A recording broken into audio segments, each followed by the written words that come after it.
वाशकल नाम का एक गांव था जो समुद्र तट के पास स्थित था। उस ग्राम के निवासी स्त्री पुरुष सब दुष्ट प्रकृति एवं पाप बुद्धि के थे। मनुष्य पशुवृत्ति वाले और स्त्रियां व्यभिचारिणी प्रकृति की थी। उस गांव में एक ब्राह्मण रहता था जिसका नाम बिंदुक था। वो अपनी कामातुरतावश रूपवती पत्नी चंचुला के होते हुए भी वो एक वैश्या के कोठे पर जाने लगा। इस कारण वो धीरे धीरे अपनी पत्नी से विमुख होता गया। कुछ समय तक तो चंचुला अपने काम के वेग को सहन करती रही, परंतु दीर्घ समय तक वो अपनी इंद्रियों पर नियंत्रण ना रख सकी। वो एक जार पुरुष से रति करने लगी। एक दिन बिंदुक ने अपनी पत्नी चंचुला को पर पुरुष के साथ रमण करते पकड़ लिया। वो क्रोध में भर गया। जार पुरुष तो डरकर भाग गया, परंतु बिंदुक अपनी पत्नी चंचुला को मुक्कों से पिटाई करने लगा। चंचुला अपने पति से बोली कि जब आप मुझे छोड़कर वैश्यागमन करते हो तो मुझे कितना दुख होता है। कभी आपने इसका अनुमान लगाया है? मैं अपनी काम वासना को दीर्घ काल तक किस प्रकार दबाए रख सकती हूँ? पत्नी की बात सुनकर दुर्बुद्धि बिंदुक ने कहा, प्रिय, तुम ठीक कहती हो।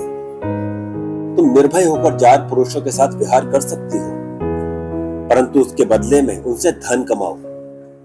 उस धन से हम दोनों का बहुत भला होगा। चंचुला ने पति की आज्ञा को मान लिया और पति पत्नी दोनों कुकर्म के मार्ग पर चलने लगे। समय आने पर चंचुला के पति बिंदुक की मृत्यु हो गई। वो नरक में अनेक दुख भोगकर पिशाच योनि में पैदा हुआ। अचानक इसके बाद चंचुला भ्रमण करती हुई गोकर्ण क्षेत्र में पहुंची। वहां उसने मंदिर में एक पंडित जी को शिव पुराण कथा सुनाते हुए देखा।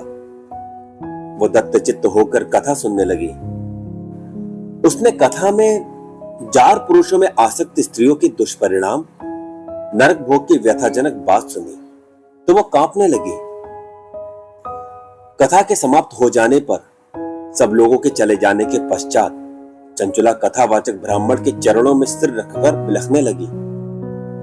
ब्राह्मण द्वारा पूछने पर उसने अपनी सारी कथा सुना डाली और पश्चाताप करते हुए अपने उद्धार का उपाय पूछने लगी। ब्राह्मण ने कहा, जिस शिव पुराण की कथा को सुनकर तुम्हारे हृदय में विवेक पैदा हुआ है, उसी पुराण को प्रतिदिन सुनने से तुम्हारा उद्धार हो सकता है। जिस तरह निर्मल दर्पण में सही प्रतिबिंब दिखाई देता है, उसी तरह शिव पुराण के सुनने से चित्त में अंबिका सहित भगवान शिव का साक्षात्कार हो जाता है। शिव जी की कथा सुनने और मनन करने से चित्त की शुद्धि तथा गणेश एवं कार्तिकेय सहित शिव जी की भक्ति प्राप्त होती है।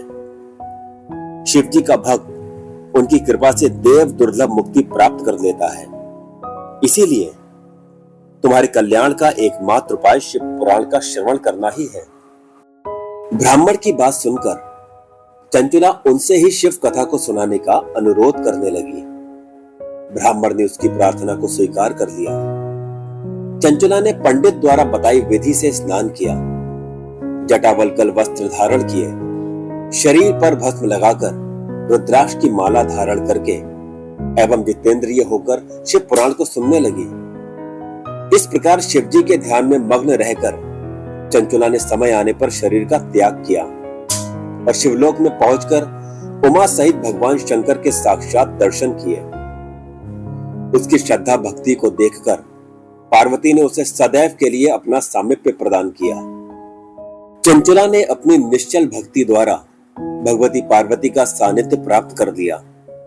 एक दिन चंचुला ने भगवती पार्वती से अपने पति के संबंध में जिज्ञासा प्रकट की तो भगवती पार्वती ने उसे बताया कि बिंदुक नरक की अनेक यातनाएं भोगने के बाद इस समय पिशाच योनि में कष्टप्रद जीवन व्यतीत कर रहा है।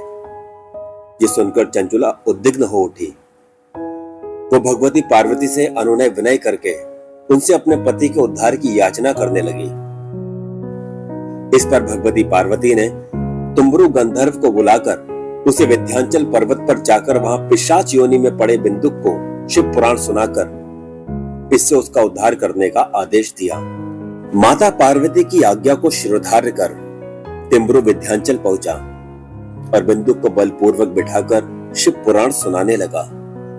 शिव कथा को सुनने के लिए वहां पर देवता भी प्रकट हो गए। टिम्बरू से शिव कथा सुनकर बिंदुक निष्पाप होकर पिशाच योनि से मुक्त हो गया। बिंदुक अब प्रतिदिन शिव जी का गुणगान करने लगा। भगवान शंकर ने उसकी अचल भक्ति को देखकर उसे अपना गढ़ बना लिया। तो इस तरह से चंचुला ने अपने पति बिंदुक को पिशाच योनि से मुक्ति दिलाई।